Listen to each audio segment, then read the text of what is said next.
let's get back to our federal workforce fallout coverage. While there is no collapse in the Washington area housing market right now, you may be asking yourself, why are there so many for sale signs up right now? Our Jacqueline Quinn digging into this, taking a closer look. And yeah, Jackie, I mean, you drive around and you kind of see all those signs popping up.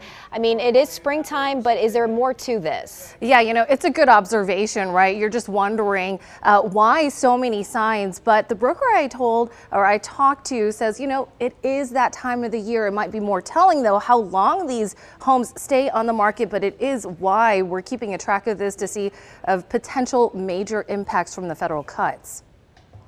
Everybody I'm talking to is scared, is uncertain. There's no predictability. That kind of sentiment can impact the housing market, especially here in the DMV, where an estimated 20% of the federal workforce is based. The homes that you're seeing come on the market right now are as a result of, spring market is when people want to sell. Bic DeCaro has 25 years of experience in real estate. The real estate market really oftentimes is where if consumer confidence is high, people are buying, people are spending. This is her listing, a 5-bedroom, 2-bath house with a garage in Arlington. This is, going to be listed at $1.3 million. It's prime real estate. First day on the market. And again, a perfect example of a house that it's coming soon, but not because of anything that had to do with the federal government. She thinks this listing will go fast. There are folks that were coming from another listing that we just had that went off the market.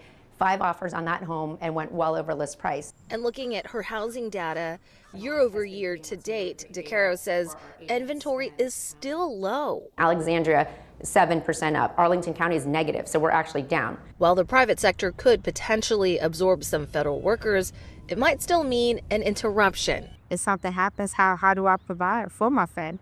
Everybody's asking that question right now, and it's normal to be concerned. I think everybody needs to keep a watch on the market and stay ahead of it.